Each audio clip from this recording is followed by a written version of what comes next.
Shalom Bapak-bapak, Ibu-ibu, saudara-saudara sekalian. Kita ketemu lagi di Renungan Pagi Embun Surgawi.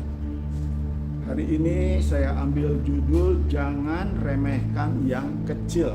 Jangan remehkan yang kecil. Sebelum membaca Alkitab dan merenungkan, mari kita minta pimpinan Roh Kudus. Kita berdoa. Terpujilah nama Tuhan Allah yang Maha Kasih, yang Maha Baik. Ya, kasih dan kuasa-Mu yang tidak berubah dulu, sekarang, sampai selama-lamanya, yang akan memimpin hamba-Mu dan Bapak-bapak, Ibu-ibu, saudara sekalian yang diberi anugerah kesempatan untuk mendengar firman ini. Kiranya Tuhan memberkati, siap untuk mendengar dan juga siap untuk melakukan dengan pertolongan Roh Kudus. Dalam nama Yesus kami berdoa. Amin. Matius 25 ayat 21. Maka kata tuannya itu kepadanya, baik sekali perbuatanmu itu, hai hambaku yang baik dan setia. Engkau telah setia dalam perkara kecil, aku akan memberikan kepadamu tanggung jawab dalam perkara yang besar. Masuklah dan turutlah dalam kebahagiaan Tuhanmu. Demikianlah firman Tuhan, bahwa kita jangan meremehkan yang kecil.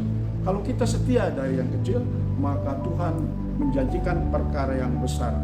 Janji ini kita harus pegang, karena janji firman itu adalah setia, murni, pasti, abadi, teruji dan terpenuhi serta digenapi. Jadi kita pegang ayat-ayat ini, janji ini, dan kita perlu setia dari yang kecil. Kita ingat akan Daud diremehkan oleh Goliat yang begitu besar, sehingga Daud merasa itu kecil.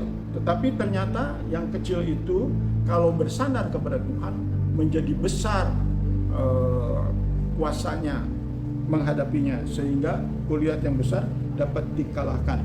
Juga jangan meremehkan persembahan 2 peser dari janda miskin itu, karena ia lebih baik daripada persembahan yang besar dari kelebihannya masing-masing.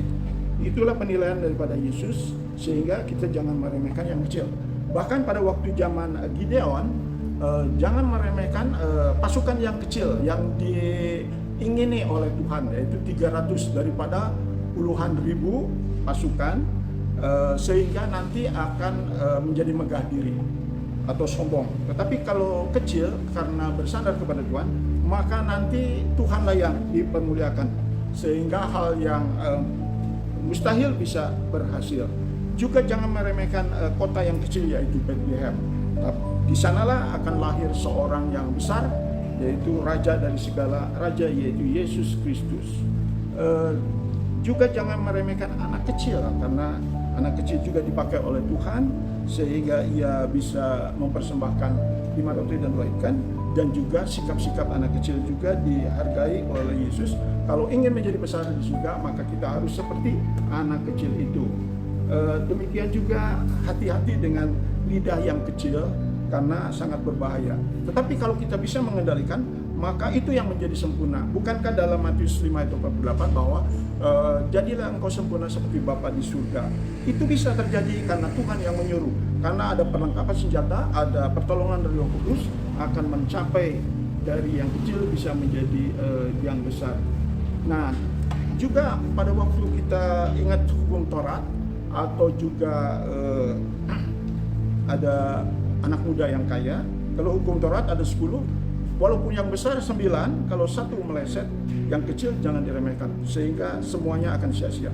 Demikian juga anak muda yang kaya sudah melakukan 9, satu gagal, maka juga sia-sia atau 0, karena ia cinta akan uang. Nah, itulah yang saya bisa sampaikan. Marilah kita jangan meremehkan hal yang kecil, supaya kita bisa menikmati yang besar. Inilah lagu yang dapat mengingatkan kita.